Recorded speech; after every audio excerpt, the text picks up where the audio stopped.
sebagaimana yang kita sampaikan pada pertemuan yang lalu, di mana menurut para ahli dalam 30 juz Al-Quran hanya 3 ayat secara konkret Allah menjelaskan berkaitan dengan hak yang harus diterima oleh ahli waris. Baiklah, malam ini saya coba untuk kita lihat apa saja dan siapa saja dan berapa yang secara konkret Allah telah menetapkan di dalam ayatnya, dalam 3 ayat tersebut. Yang pertama dalam ayat 11 surat An-Nisa, di mana Allah mengingatkan dalam ayat 11 itu ada anak dan ibu bapa sebagai ahli waris. Awal ayatnya Bismillahirrahmanirrahim. Yusikumullahu fi auladikum lidzakari mithlu hadzil unsayain. Telah diwasiatkan kepada kamu oleh Allah untuk anak-anak kalian, lidzakari mithlu hadzil unsayain. Bagi laki-laki para aulad itu mendapat 2 banding daripada anak perempuan. Potongan ayat inilah yang paling besar tantangan para kaum feminim yang menuduh kepada Islam bahwa ayat Allah itu adalah diskriminatif, di mana membedakan laki-laki dengan perempuan tentang hak dapat. Masa 2 kali perempuan dapat 1 kali laki-laki? Padahal laki-laki lebih kuat. Perempuan itu makhluk lemah yang seharusnya kan bukan begitu. Gimana juga, yang lemah dikasih banyak, yang kuat boleh sikit. Maunya kebalikan, perempuan 2 banding laki-laki, bukan laki-laki mendapat 2 banding perempuan, dan bermacam isu lain. Karena melihat keadilan itu dengan logika, tidak melihat kepada status hukum. Kalau dalam hukum Allah yang punya konsekuensi dunia sampai ke akhirat, bahwa segala beban biaya hidup yang harus ditanggung oleh orang hidup ini terbeban kepada laki-laki. Perempuan hanya menerima terus, diberikan 1 banding 2 laki-laki, 2 banding perempuan. Itu sudah banyak. Muhammad Ali As-Sabuni telah menggambarkan hal itu. Semua aspek beban biaya hidup dalam kehidupan rumah tangga, tidak ada yang Allah bebankan kepada perempuan. Gak ada. Walaupun kadang-kadang karena semangatnya hari ini jauh lebih optimis dan energik perempuan untuk mendapatkan belanja banyak. Kalau mau kahwin, laki-laki bawa mahar, perempuan terima. Bukan wali yang terima mahar itu, perempuan, isteri, itu milik sah dia. Bahkan boleh suami, kalau maharnya tunai belum habis dibayar, boleh kunci pintu, tak boleh masuk. Dan itu tidak nusyuk. Tidak mau tamkin kepada suami setelah akad nikah oleh si isteri, karena ia belum dibayar maharnya pada kedudukan mahar yang tunai, bukan tangguh. Itu tidak disebut bahwa perempuan itu atau isteri itu adalah nusyuk. Padahal tidak mau tamkin kepada suami nusyud. Tapi dalam kedudukan kalau ia menagih janji tunainya belum bayar tunai, tak boleh masuk kamar. Tidur di luar dulu bang. Itu boleh. Tidak disebut ia itu adalah sebagai orang yang tak mau tamkin kepada suami. Tak durhaka. Ya, karena isteri mau terima haknya. Dah. Perempuan terima hak, laki-laki cari uang, kasih tu dia. Yang kedua, bila sudah kahwin, laki-laki punya kewajiban cari nafkah. Makan, minum, kemudian ya udum-udumnya, lauk pauknya, alat kebersihan, alat tatyib ataupun bau-bauan.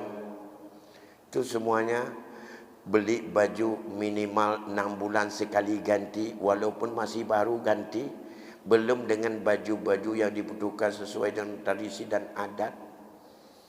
Juga itu adalah kewajiban suami untuk harus ada tempat tinggal. Walaupun tempat tinggal itu tidak dimiliki tapi hak pakai. Tapi kalau baju semuanya itu adalah bukan hak pakai, itu kewajiban.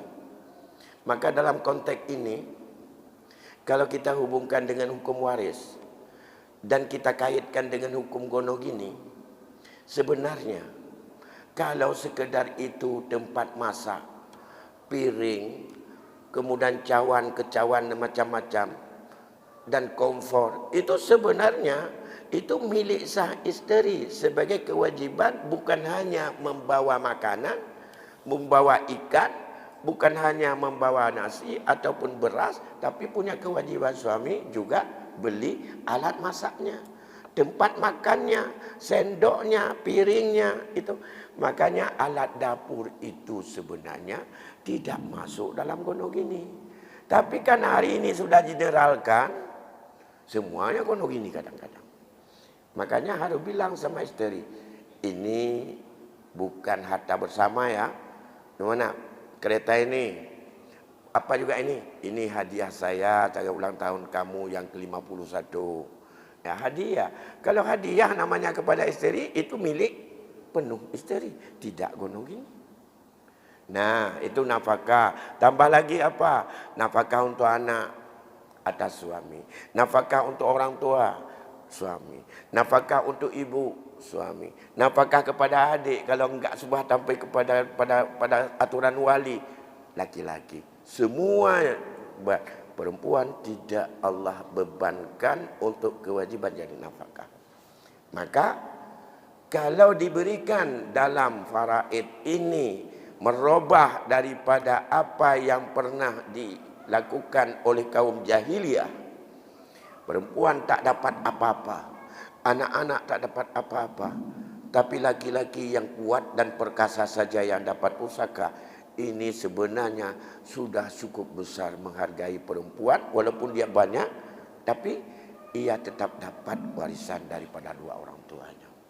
Nah, ada 5 hukum yang lahir pada kata-kata lizzakari mislu haddil unsayain. Untuk anak ada 5 ketentuan lahir pada potongan ayat lizzakari mislu haddil unsayain. Untuk laki-laki mendapat 2 bandingan daripada anak perempuan.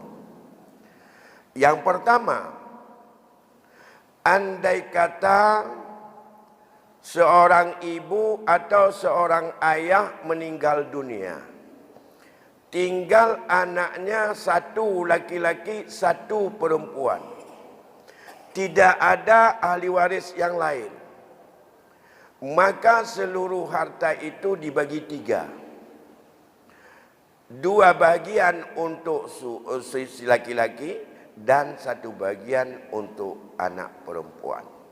Itu sudah biasa. Bila hanya 1 laki-laki, 1 perempuan anaknya, tidak ada orang lain di luar daripada anak sebagai ahli waris. Nah, ini yang pertama. Yang kedua, Andai kata anak-anak itu berkumpul, ada beberapa laki-laki dan ada beberapa perempuan. Ini bagiannya diperhitungkan kepala dari anak-anaknya. Misalnya, anak laki-laki 4, anak perempuan 4. Maka anak laki-laki digandakan 2 kali. 4 dikali 2. Jadi 8. Bagiannya bukan anaknya jadi 8. Anak tetap 8 dengan perempuan. Anak laki-laki untuk dibagikan harta itu. Ini yang sah. Ini yang halal. Karena itu ketentuan dari Allah. Mau lebih dari itu, cari pemiliknya. Minta izin dikasih atau tidak. Kalau tidak dikasih, enggak halal. Mau enggak ambil setelah tahu berapa, enggak ambil sama sekali, enggak apa-apa. Hibahkan saja kepada orang lain. Semua orang mau atas izin kita. Ya. Jadi kalau 4 laki-laki, 4 kali 2, 8. Perempuan 4. 4 kali 1. 4. 8 tambah 4, 12. Seluruh harta, bila enggak ada ahli waris yang lain, yang orang yang mendapatkan kebahagiaan tertentu, maka dibagilah 12. Laki-laki ambil 2, habis 8. Perempuan 1. Andai kata uang 12 juta. Sama dengan anak laki-laki ambil 2 juta. Karena nilai satu bahagian itu 1 juta. Karena anak laki-laki 4 dikali 2, 8. Anak perempuan kali 1, 4. 4 tambah 8, 12. Maka dibagi 12. Nilai satu bahagian 1 juta. Anak laki-laki ambil 2 juta karena 2 bahagian. Anak perempuan 1 bahagian. Habis semuanya. 2. Alternatif yang ketiga. Bila ada bersama anak-anak baik laki maupun perempuan itu orang-orang yang mendapat bagian tertentu.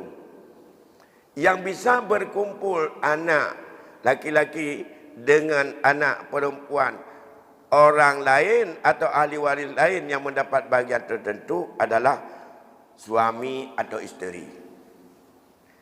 Ya. Yang kedua, ayah kandung.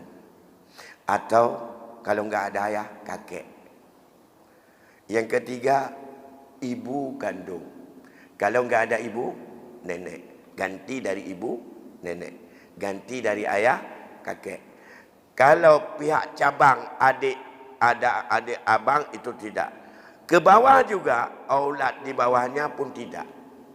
Karena ada anak laki-laki. Maka cucu laki-laki dari anak laki-laki itu adalah terhalang. Sama dengan bagaimana cara membaginya? Maka kita berikan dulu kebahagiaan orang-orang yang mendapat bagian tertentu. Setelah itu baru dibagi kepada anak bandingan bagi laki-laki 2 banding perempuan. Tapi beri penuh dulu kepada orang yang mendapat bagian tertentu. Siapa yang mendapat bagian tertentu di situ? Tadi misalnya yang meninggalnya adalah ayah anak-anak. Yang ditinggalkan isteri. Karena awak meninggal aku, menton tinggal rumah. Kemudian ayahnya masih ada, ayah si mayat, ibunya si mayat masih ada. Sama dengan ambil dulu untuk isteri, ambil untuk ayah, ambil untuk ibu. Berapa tinggal sisa? Itulah yang dibagi 12. Sisa itu dibagi 12. Misalnya tadi uang 12 juta. Ini yang praktis-praktis saja saya ingatkan. Yang 12 juta. Dan ini yang halal. Agar kita menghindar jangan menjadi orang-orang yang maksiat dan mutaaddi dari ketentuan-ketentuan Allah. Wa man ya'sillah wa yata'adda hududahu yudkhilhu naran khalidan fiha lahu azabun azim. Itu muhim, itu sangat-sangat kita menghindar dan harus kita sangat waspada. Nah, kalau demikian hak isteri 1/8 kalau ada anak. Di mana terdapat dalam ayat 12. Walahunna sumunu in kana lakum walad.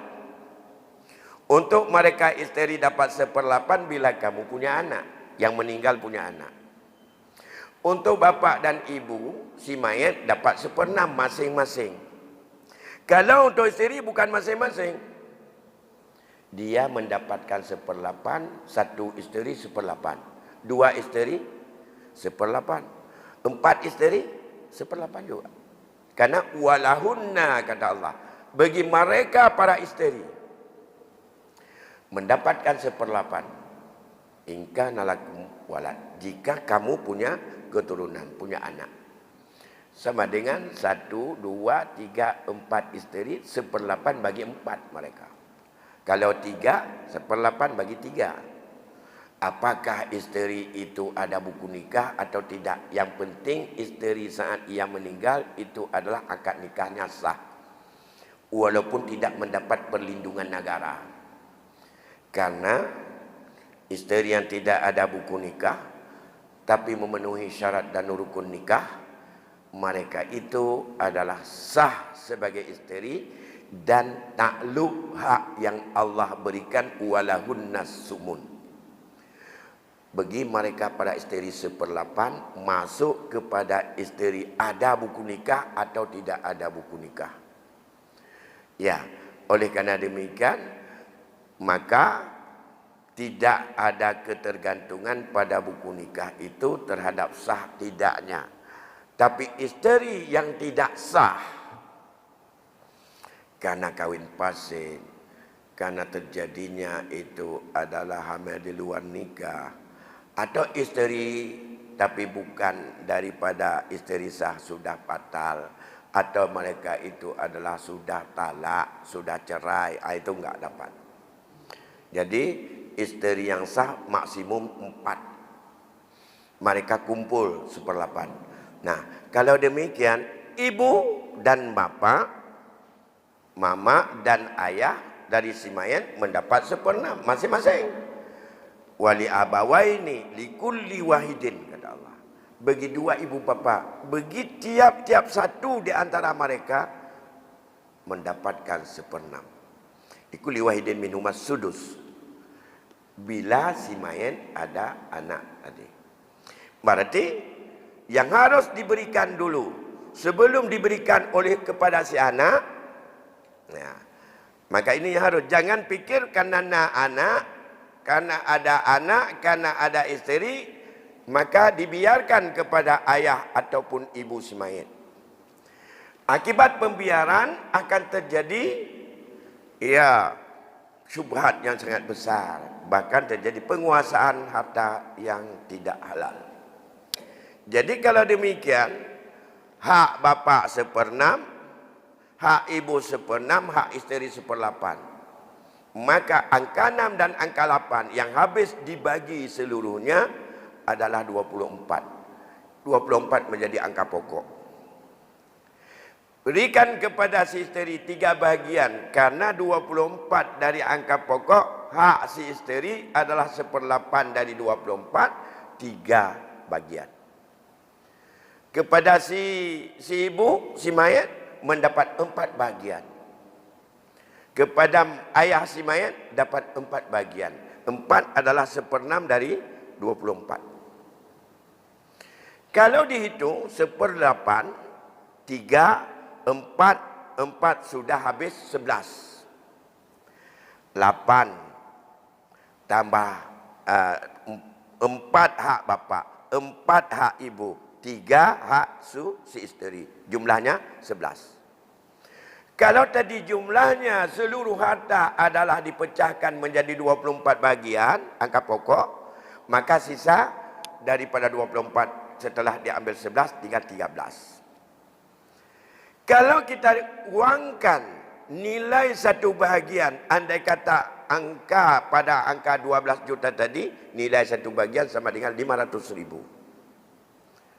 Nilai sebagian itu 1.500.000. Sama dengan hak si isteri berapa? 1.500.000. Karena 3 bagian. Hak mama 2 juta. Hak bapak 2 juta. 2 juta, 2 juta tambah 1.500.000. Semuanya adalah 5.500.000. Sisa 13 bahagian. 13 dia kalau dikembalikan kepada nilai wangnya adalah masih ada wang 6.500.000. 6.500.000 lah ini hak anak. Yang 6.500.000 dibagi 12. 6.200.000 inilah yang dibagi 12. Kalau dibagi 12 itu adalah lebih kurang. Ada nilainya satu bahagian 550.000. 6.500.000. Kalau 6 juta dibagi 12, 500. 6.500.000 lebih kurang adalah 6 juta itu 550.000. Atau kurang sedikit. Kalau demikian, setiap anak perempuan ambil 550.000. Itu hak anak perempuan. Yang halal pemberian Allah. Hak anak laki-laki, ya 1.100.000. 1.100.000. Karena dia 2 bagian. Ya, itulah kondisi yang ketiga. Jadi begitu. Andai kata di sini dianggap, tadi udah tahu. Kalau nilainya 12.000 kita udah tahu. Berarti pada saat orang itu meninggal, suaminya meninggal, nilai barang 12 juta. Bayangkan kalau tidak dibagi, dikelola 12 juta itu. Menjadi syirkah. Itu syirkah tanpa akad. Karena beralih langsung ia secara hukum kepada ahli waris dengan porsi masing-masing tadi. Porsi mama ada 1 juta, porsi ayah ada 1 juta, porsi ibu ada 2 juta, 2 juta, porsi daripada isteri ada 1,5 juta. Baru yang lainnya milik si anak. Dalam konteks hukum bisa, andai kata anak itu punya kewajiban, dia lapar, siapa yang memberi makan, itu urusan memberi makan, ada beban yang lain diberikan. Bukan pengalihan ini secara langsung. Yang beban ini Allah kembalikan seperti itu. Bila seorang anak ingin dapat 1 juta ataupun 600.000, ada 50.000 yang tidak sah. Dan itu haram. Baru sah dia ambil dan halal. Cari pemiliknya. Pemilihannya siapa? Ya di antara yang 5 tadi. Ini dalam konteks anak dan juga ada isteri, ayah dan ibu. Kondisi yang ketiga, ini yang kita bicara hak si anak. Baik laki maupun perempuan. Nah, kemudian selanjutnya, bila si mayat meninggalkan anak perempuan 1 orang, anak laki-laki 1 orang, tidak ada anak perempuan. Ada cucu perempuan dari anak laki-laki, ada cucu laki-laki, dan tidak ada orang yang mendapat bagian tertentu yang lain. Semua harta itu baru berpindah untuk dia. Ya.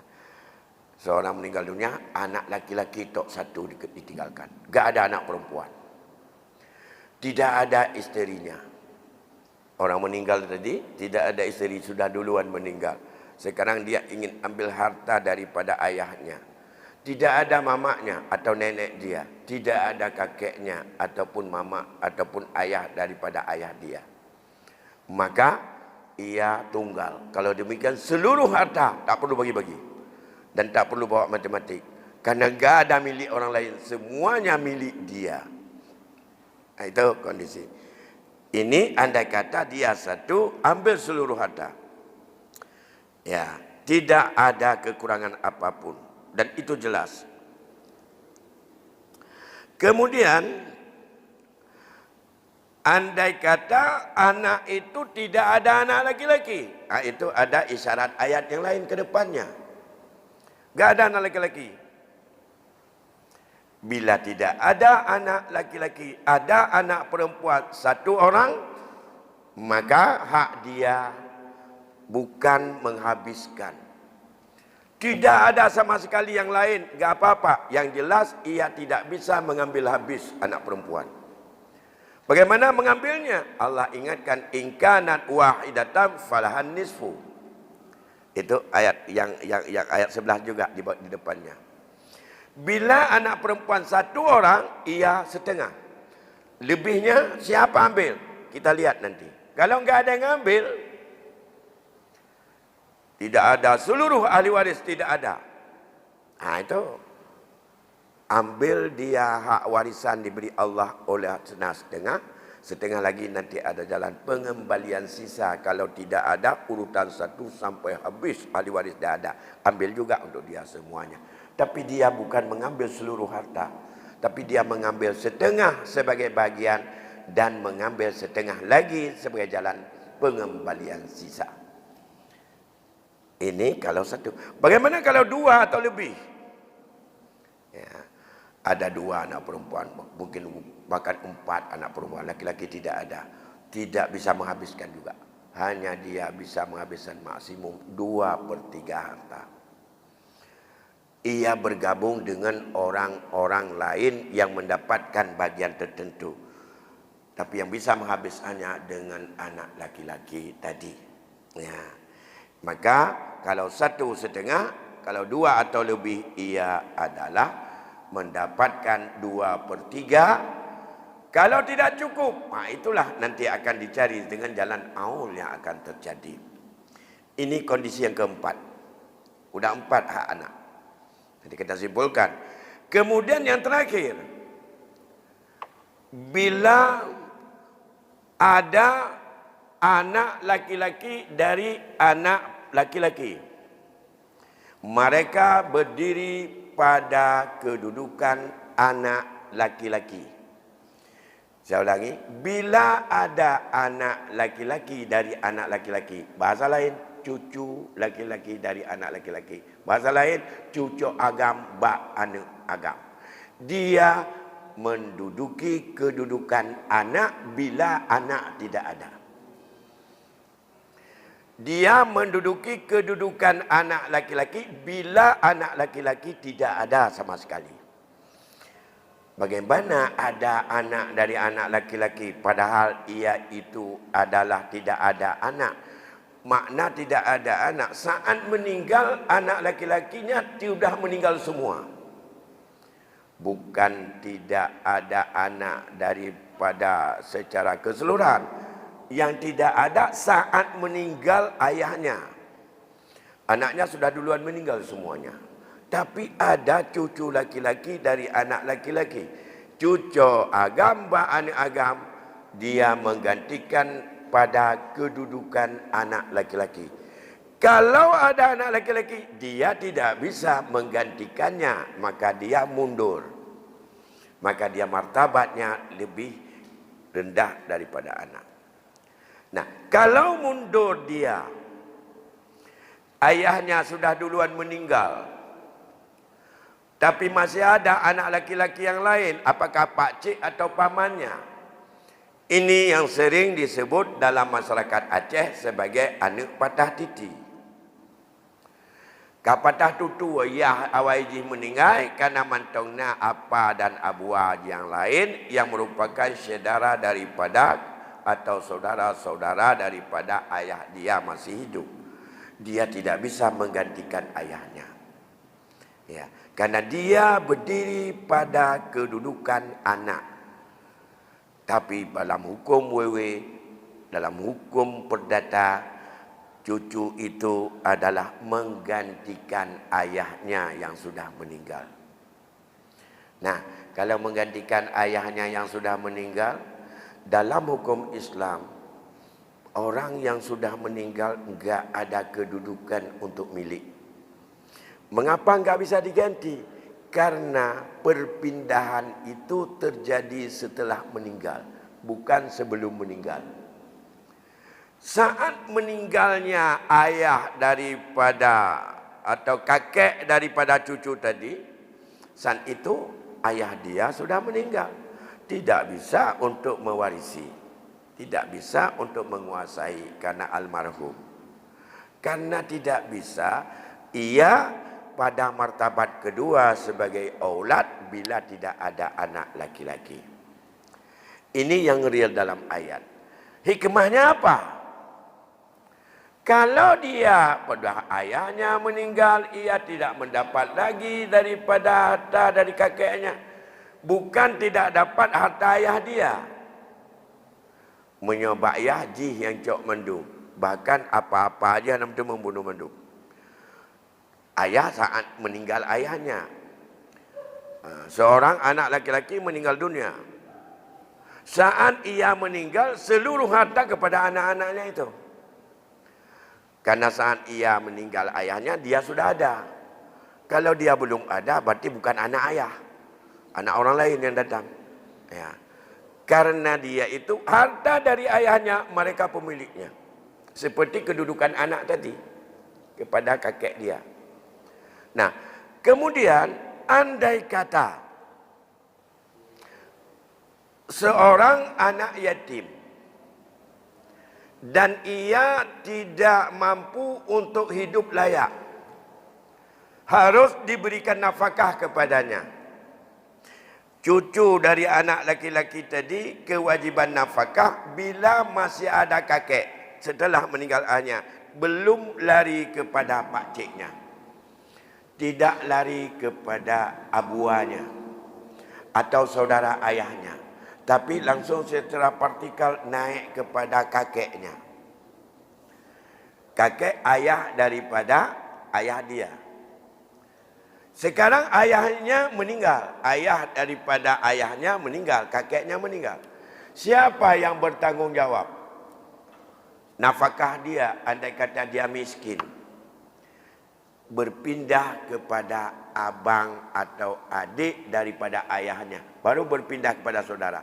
Saudara yang menghalang dia, secara hukum syarak, dialah orang yang punya kewajiban memberi nafkah kepada anak-anak ini, andai kata dia kecil, atau kalau dia lasa atau cacat yang tidak bisa mencari rezeki, atau dia gila, harus untuk diobati dan diberi nafkah kepada dia, atau dia sakit yang harus untuk diobati oleh dia. Kalau demikian pantas Islam memberikan beban itu adalah hukum untuk memberikan nafkah, baik untuk makan, untuk perubatan, atau untuk beli pakaian, untuk berobat dan segala macam kepada abang atau adik ayah dia bila kakek tidak ada, maka pantaslah kalau demikian harta itu beralih ke sana. Karena setelah mendapatkan mereka hak dan menghijab anak ini, bagaimana keadaan anak ini, memang tanggung jawab mereka untuk melihat. Kalau dia mapan ekonomi, dia silakan hidup sendiri. Kalau dia tidak mapan ekonomi, merekalah sebagai penanggung jawab untuk memberi nafkah kepadanya dan mengobatinya, menyekolahkannya dan segala macam. Maka dari sisi ini tidaklah aneh dan dengan kata patah titi. Yang kedua, andai kata menyangkut dengan masalah itu sangat krusial dengan kondisi keadaan keluarga yang ada. Karena kondisi kita, harta warisan itu tidak bagi-bagi. Dan ayahnya sangat kaya. Kemudian anak-anaknya mungkin tak sekaya ayah-ayahnya. Begitu ayahnya meninggal, otomatis dia tak bisa mendapatkan kekayaan daripada kakeknya. Maka dalam konteks ini, kakek bila sayang kepada si anak ini dalam keadaan menderita, jangan mengharap daripada pusaka beralih pada dia. Dia harus menempuh dua jalur. Tanya na cuco tu, nanu tu, anak tepi kon getak akai, kriat na, dege na, kueh pina, anak tu. Olehnya na yang tayang tu, olehnya jujur, setia, olehnya jika awal meninggal, cuca-cuca anak je UBBO mentong galam sabar piluman. Adanya anak tu yang dua buah tu yang tinggalnya memang menghun-hun. Cijelah ada menjadi tu bah ada ikan-ikan dosa itu bah cuca kadang atau anak kemun. Menyata tepung lagi nyan bagi kita nyo si kakek. Dan duduk kita nyuka tamu cucu. Dan anak pun akan cucu kita nyan yah jika meninggal. Sayang dia kerja, baik tak harap bah ahli waris. Karena yang baik tak harap bah hukum perai. Menyadi katanya sayang dia kerja, Allah geberi hak bak katanya. Cuma tahu dep. Bertahap tajuk. Ya, menyota hibah termakut degatin kadang trip tak mati mendang. Tanya tengah tu. Menyota hibah tanah. Kalau tanah sawah ataupun tanah kebun kita hibah untuk dia, kita khawatir. Kekhawatiran kita nanti kalau saya miskin nanti saya mau ambil di mana? Tanah aku hibah kepada anak. Hibah boleh ambil balik kalau kita butuh. Untuk hibah ayah kepada anak. Tak apa-apa, hibah. Berikan sepenuhnya. Kalau nanti butuh sebelum meninggal, cak je pulang. Nah. Hibah long aku cak pulang, nyuk aku pun lepeng, aku nak pun belolongnya. Ilong ana lepo ku pejoh nyuk ka hae ku jale. Ku fikir berekan pas pabrik jak hae jale ke mati. Dah, ambil pulang. Boleh dalam agama, maka dibolehkan dalam agama. Apa yang sudah dihibah kepada cucu ambil pulang kalau kita sudah miskin. Oh tidak selain itu, wasiatkan untuk dia. Sepertiga harta. Bawa, berikan wasiat untuk dia. Baik tapi wasiat kepada yang kagak wasiat Allah. Ni cucu, berikan wasiat kepada dia. Maka kalau diwasiatkan kepada dia, dia maksimum boleh untuk sepertiga harta. Nah, yang terjadi kalkil hari ini bila kita tidak wasiat. Kita tidak berwasiat dan tidak kita hibah. Ini yang susah untuk dicari solusi. Hukum ada. Bagaimana untuk anak ini supaya dapat? Ini harus dengan adanya undang-undang. Karena ada pendapat yang sering saya sampaikan bahwa menyangkut dengan wasiat al-wajibah. Bila tidak diwasiatkan oleh orang yang sudah meninggal di saat ia hidup, maka boleh melaksanakan kewajiban wasiat itu berdasarkan daripada ayat 180 surat Al-Baqarah, boleh untuk dia mengambil atas wasiat wajibah. Kalau dia wasiat wajibah itu wajib, sebuah sisi pendapat yang kuat. Orang yang meninggal itu berdosa dengan Allah karena tidak berwasiat kepada ahli waris yang dekat. Atas pendapat yang mengatakan bahawa ayat 180 bukan mensukh, tidak nasah, tapi ayat itu adalah merupakan taksis yang ditaksiskan oleh ayat faraid, di mana ayat itu tidak menyebut ahli waris, tapi disebut dua ibu bapa dan kerabat dekat, yaitu yang sering kita baca, buka saja nanti Al-Quran ayat 180 surah Al-Baqarah. Bismillahirrahmanirrahim. Kutiba alaikum iza hadara ahadakumul maut antarakanil wasiyata lil walidaini wal aqrabina bil ma'ruf haqqan 'alal muttaqin. Jadi diwajibkan kepada kalian untuk meninggalkan wasiat kepada dua ibu bapa dan kaum kerabat apabila kamu sudah merasa bahwa kamu akan mendekati kematian. Itu hak bagi orang-orang yang muttaqin. Karena itu adalah diwajibkan kutiba. Tapi beri aqrabin, ibu bapa dan kaum kerabat. Tidak disebut itu dia ahli waris. Makanya kalau dua ibu bapa bukan ahli waris, itu adalah wajib untuk diberi wasiat kepada ayah dan ibu dikit. Menurut ayat ini. Begini, bagi ayah dan ibu bukan ahli waris. Mengapa bukan ahli waris? Karena berbeda agama.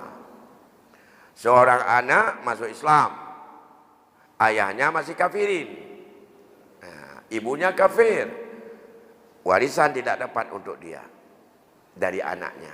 Karena la yarisul muslimul kafirah walal kafirul muslimah. Orang kafir tidak memberi warisan kepada orang yang Islam, Islam tidak memberikan warisan kepada orang kafir. Wasiat boleh.